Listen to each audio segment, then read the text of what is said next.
Well, good morning.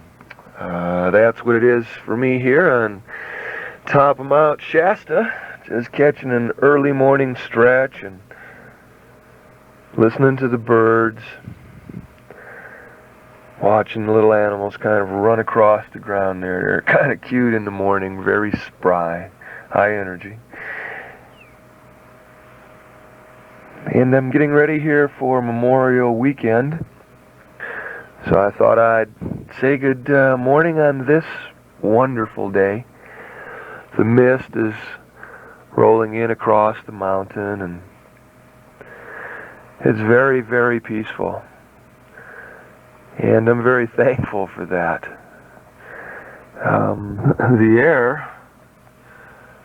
The air is real brisk, and so keeping the windows open, one has a tendency to produce a little mucus. So if I clear my throat and things like that, it's this fresh air up here. It's fantastic. I'll cough a little, and then that'll just kind of float through the tape on you guys, and and you'll see a little puff of smoke come off the tape. That'll be cute. A little bit of mist brought in from Mount Shasta to you via the tape. And a little smile and a laugh also, just in case you've forgotten to lighten up. I know personally I have forgotten to lighten up for, about 3 weeks. I don't know how you guys were doing out there, but wow. I've stayed light in the overall aspect, but I've learned a lot about some of my old physical habits that seem to come up from old concepts that we have in there. And then all of a sudden we begin to believe in those old concepts again if we get caught. And the next thing you know is you're right back down there in the rat race. You've heard me talk about repetition. Now, in a day, what we repeat is basically a day's worth of repetition on the material plane, on the physical plane, one aspect of ourself, on the physical plane. And we get caught in the vicious circle. The repetition of work, the repetition of all of the moans and groans that apply to that aspect, or the repetition of the hype that we use on the positive side in order to get that energy rush out of our job. But whatever it is, it's a repetition on physical plane, and there's emotions sometimes tied behind those. And it can put you into what I have noticed myself to be in the past there, a slump. And yet not a slump, because you will notice as you grow that even though the physical plane is really, apparently from the way another person would look at it, taking a beating, you have learned that there's also spirit within the physical plane. So I noticed that spirit part of me, or that higher aspect, the self-realized part of yourself, the piece of you that recognizes what the heck is going on. You notice that while you're sitting from there, you are not taking it personally, which means you are not banging around as much as you would have in the past. I noticed that these 3 weeks, I got into a slump and I observed it. In other words, I witnessed the whole thing. I witnessed how I was cranky. I witnessed how I would yell or shout something that I don't normally do, and yet I would watch the clarification in it. I would watch how it would affect people. I would watch to see why it was that I was yelling at myself. See, basically, if I'm yelling at anyone, it's myself, because it's never outside of myself. And so I would watch and observe those actions. I would see how those actions would affect others on that physical plane. I would, from an emotional point, which I wasn't even clear enough to see, in other words, Sometimes we think of an emotion, and yes, it has to drop a chemical down into the system, and then you run through the emotion, and then you clear through it. But some emotional aspects, if not checked, can lull you. In other words, they can take over, an emotional aspect can take over for weeks and put you to sleep so slick and sly that you don't even know that you're producing this chemical in your body continuously to kind of put you in a la-la land, so that you are totally unaware of your self. The physical, structural self, because you're down there just going, what's wrong with everybody? Why is everybody so intense on me? Why isn't this working? What am I doing wrong? Da-dun, da-dun, da-dun, da-dun, da-dun. And we get into this thing because all of a sudden it's not going the way we want. We start fumbling around on the physical plane, almost getting more engrossed in it, and it is grosser. And to try and figure out what we're not doing right so that we can get back on center, when the Spirit knows you're always on center all of the time.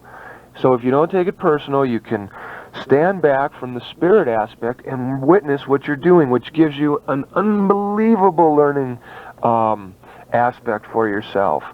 Pay attention to why you're out there in what some people would call a struggle. And if you are witnessing it from your higher self, you'll be able to see what it was that you did to create this. You'll also be able to see how you got caught in the emotional chemical that works in you 24 hours a day, kind of puts you asleep, and then heightens the physical aspects, makes it seem more important, it matters more, and so therefore it's not that you forget about your divinity, but you kind of have so many chemicals in your body, it's really tough to stay centered. However, what you're trying to achieve here is your realization of spirit and matter simultaneously. It's done by not taking it personal. If you don't take it personal, the spiritual aspect of yourself, or the higher aspect of yourself, or the part that's trying to become self-realized, looks out there and says, wow, I see all these chemicals in my body. I've just noticed this. I also know that I can jump out of this mode at any time I want. I can see that it may not instantaneously happen because of the chemicals, because of my own thinking process, that certain things may take a certain length of time. Okay, I can see all of these things, and then all of a sudden sometimes the chemical rushes back through you, and then you slip back into this, wow, this really matters, I'll push harder, I'll do more, I'll go out and teach more seminars, I'll smash my head harder against the ground, all for the sake of loving, and sometimes we miss the point, because we think we're creating a divine aspect when we're just another person running around in the rat race, just like everybody else. But when we begin to raise ourselves and notice this by not taking it personally, the higher self goes, wow, look at what you're doing here, person. Look at what you are creating here. Wow, so that's what it means by self-creation. Oh, so that's how I created this. So that's how that happened. That only takes a split second. And you want to do it by staying in present time. You see, by staying in present time is the way you're capable of seeing all of these things manifest. See, present time is very important. You must stay in present time. That's not dogmatic, that's not any of those things. But if you really want to get full acceleration, one of the things that I've observed is that you have to stay in present time, because by staying in present time, you become more enhanced to all of the aspects that you really are. You're able to see yourself beating yourself up down on the physical plane. You're able to look around, because you're not taking it personally, at all of the things that fit in perfection, that made that particular lesson so beautiful. And by you not taking it personally, you go, oh, wow, man, I get this, because you're not in your way. You're totally centered, you're on top of it, you're aware of what is going on, because you're in the moment in time, and you're able to see more aspects, more things that fit into the picture. Instead of, like on the physical plane, you have more of a tunnel vision. You are only aware, apparently, of the things in front of your eyes, in front of your nose, in front of your mouth, around your ears, and when you become more aware in that world, you will also then, when you become more aware in that world, you also are allowed to witness it from a higher aspect. If you fall asleep down there in that world, or in this world, then the higher self doesn't get to see the big picture, and the vision narrows down from something that can span maybe, just to give you an idea, 1,000 feet, into something where you can only see 1.5 feet, and you have to squint to see that because you've limited yourself by making an opinion, which stopped 50% of your input, which closed your lens down. Instead of seeing like a whole city block, now you can only see in front of your nose, just because the intellectual shut down 50%. When you shut down 50% of your totality, wow, you shut down a lot of stuff. That zoom lens closes way down. That's what your third eye is about. It's telescopic, besides all-seeing eye. Telescopic means it opens up 360 degrees around you. Don't think in linear terms like a telescope. And so you shut down your senses. And you stop being able to observe without an opinion, because you get sucked into it. And if you've got chemicals in your body, it's a tough road to pull out. And yet, it's not, because you created whatever it was that you needed to grow from. See, it's never outside of yourself. You are the master creator. Everything that is going on around you is going on specifically because, as a divine aspect, this is what you've created for yourself. You've created a personality to manifest it in a certain way. You've created a certain environment to manifest it in a certain way. These are your tools. Who you are, these are your tools. And when you become clear with your tools, the very basic things that you've learned how to get through life with, you refine these tools now and realize that they're just part of a gigantic aspect rather than the whole thing. And then you begin to see the whole world as it is, a real aspect of perfection, because it's divinity. And you get to see that because that's what you become. So you can only see where you're at. And if you believe that you're just in the material plane, and you affirm that basically all day long, if you're thinking in the material plane, even if you're thinking about God in the material plane and it's taking your physical material time, then that's a picture of God. That's not really your spiritual aspect. That's just God rap. Using those, if you'll notice, how often do you talk about God? How often do you talk about the material plane? And then you can see how repetitious you are on the physical plane. You need to enhance your spirit by becoming non-judgmental, and by becoming non-judgmental, you sit back and you become a witness, see? You allow your spirit to see more. You allow your spirit to see why this particular individual or aspect or place or vehicle or substance bums you out. Because that's where you're giving all your power. If you are thinking to that, that's where you're giving all of your power to. Yes, do that on the physical plane so that you can see what's going on, but also be the spirit and observe it. See, if you observe it, it's like having the answers to the test.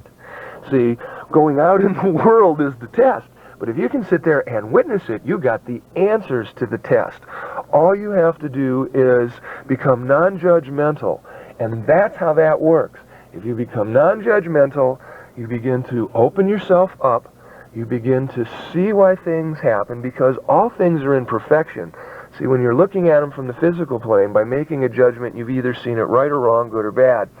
And so now you can't see how the good parts played into that and how the negative parts played into that, because there's a plus aspect and a minus aspect, which always makes perfection at what it is that you're looking at, because you are a God.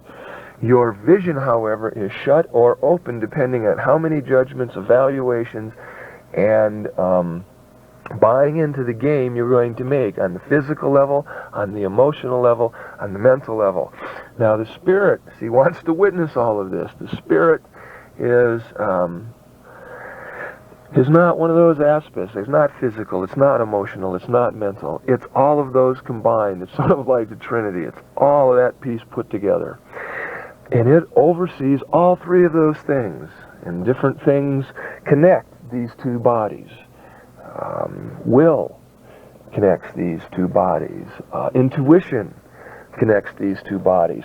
The subtler things that interlock, those states of consciousness that we'll talk about at other times, that give you the insights between physical and spirit so that you can observe more. See, if you're down here busy judging or blaming or any of those things, then you don't have a whole lot of time to be witnessing. And the more intent it becomes on the physical plane, the less the spirit is capable of seeing, because you become so blinded that this really matters. I mean, it is a matter of life and death. You're going to give up weekends. You're going to give up hours. You're going to frustrate yourself. You're going to do this. You're going to do that. I mean, we're all people. I run a business like you go to work or you run a business. It's the same thing. I go to work on weekends. I run a business. You go to work. You run businesses. We all do the same thing. We all get caught up on the physical plane. I've been able to witness 3 weeks of garbage and believing for the sake that it was all correct. Of course, when you are teaching in a workshop, it's a different aspect, because you are the totality, obviously, because you're directly instructing. Like now, I'm the totality. I'm directly instructing. I'm the witness. I'm the spirit. And the aspect, it's very clear, it comes right on through. Personality sits down, it knows it knows totality. It knows on command of the will when it sits down and relaxes and gets off of it. The emotions know when to shut off and get out of the way, that the totality is now in process. Or not process, the totality is now in existence. And by being in present time, it just allows all those things to happen. See, it's very important not to judge. Maybe this perspective will give you a little different aspect on the judgment of things. The reason that you're not judging is so that you can see the whole picture.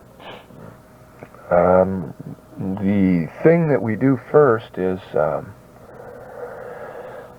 when somebody tells us something that we don't want to hear or doesn't fit with our pattern, we want to go into a concept and judge them for what they're saying to us. Because we have a pattern that sits inside of us, or an old concept that sits inside of us, and as soon as we hear material that corresponds to that concept that we have, in other words, a concept like, I don't like your animal in my house. That's a concept. And I use that one because people either have pets or they don't have pets. I never had pets when I lived in a house, but when I lived in the woods, I had all kinds of pets. Bears, chickens, pigs, everything. I mean, it was far out. And so as far as opinions go, I don't know, I guess each person has one. And that's why I picked that particular subject. If somebody says something against a concept that you have on that material, you will immediately go into blaming that individual. Because your ideas on that concept are very, very limited. They're very, very tight. They're very, very structured. And so something that would be said that wouldn't ring true to you would throw you off your center, and you would get into the physical plane because, of course, it mattered. And then you would lose sometimes the spiritual witnessing aspect, because you get drawn into it so fast. And you know how quickly sometimes you get sucked into an argument or a debate, and like you really ruffle your feathers. Even though you're telling yourself you're clear, you're still going through your stuff. You ain't thinking of God. You ain't standing there watching it as a witness. if you can pull yourself down, if your voice is louder than average, you ain't watching nothing from afar. You are smack dab into it. And so laugh to yourself, lighten up, give yourself a break. And just by doing that, you'll break the spell. And by breaking the spell, you'll be able to go, boy, I can sure see how I got pulled into that. Now, why don't I just relax back, take a good look at this, be in present time. By being in present time, how do I feel about whatever the situation is right now? Is it some hypothetical question? If it is, do I really need it anymore? Do I want to keep attracting it to myself? Is there something I haven't quite learned in this aspect yet? That's why I'm creating it out there to see what it's about. Of course, I know the individual who's brought it up to me is a divine being of light, because only light can teach light. Darkness doesn't come into the light. You're the creator. Do you create darkness? Then if you do, that's who's creating it there. But it's a light being, because only the higher stages can move things around. Here's a being that's not involved at all, unless they plug in together. Then you're each learning what it is that you've created together to learn from. But each of you will perceive things from a different way. And so, it can be carried to any extreme. The key here is, don't take it personal. If you don't take it personal, you'll be able to observe it. If you're able to observe it, you're able to grow through it. If you involve yourself down into the physical plane and put out a whole lot of energy in that dimension, that energy, for every action there's a like and equal reaction. That energy is going to make a round circle, come on back to you. And then you're going to get a chance to try it again. And it doesn't really even matter what the subject material it is. Did you lose your center? Did you become a jerk? Keep it light. Check out and see what's going on. And because it's every moment in time, you can pull yourself out. Now, I didn't do a whole lot of laughing during those 3 weeks, except for when I was teaching and lightening up and having a good time. And now I can sit here and laugh at that. Sure, I'm not in it right now. Then I was just, I was about one hair on the top of my head short of submerging. Well, there's other tapes coming out. You'll hear all about it. Because I always share. Hey, this is what it's all about. Sharing, growing, loving, caring. Let's see. So this this judgmental thing that we have, I hear a lot of people when I'm out on the road say, wow, this is really some hard stuff. It just seems like you always want to judge. Well, instead of using the word judge, see, you want to pick out another word that works for you, that in your vocabulary, instead of using the repetition, boy, I've been judging myself too hard, I've been judging myself, I've been judging myself. Pick another word that has more of a positive connotation. Let me think here for an example.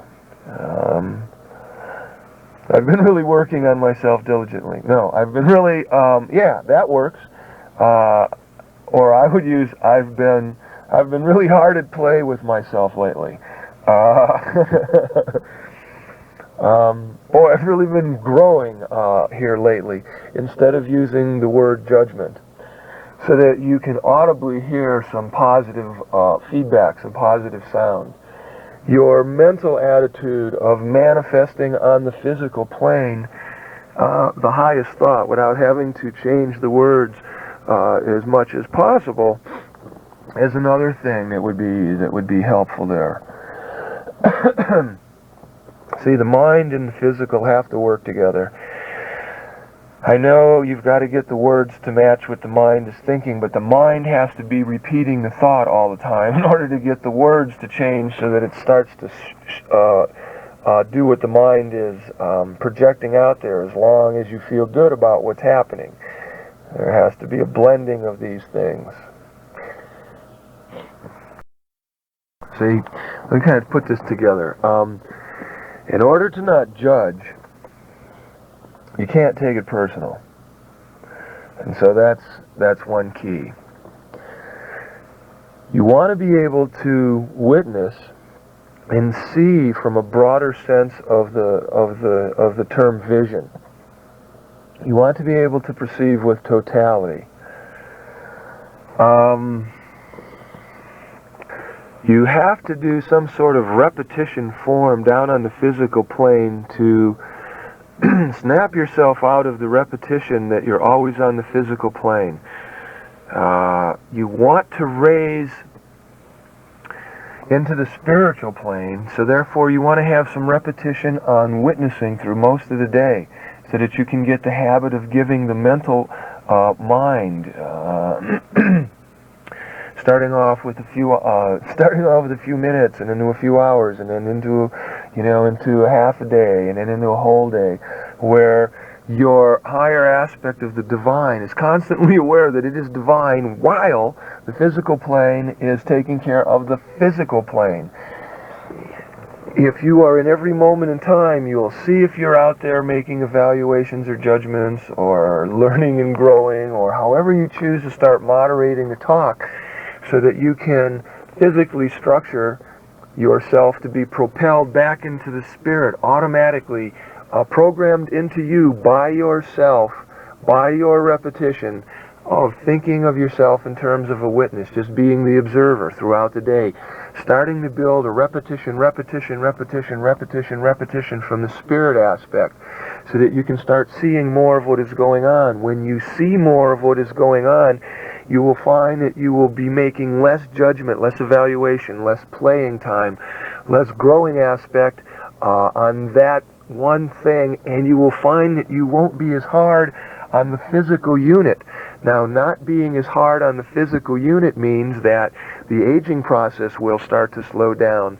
The age lines that people put on their face through worry and stuff will start to ease up, because you will not be stressing out those parts of the body in order to keep your growing experience going. I mean, that's why you crave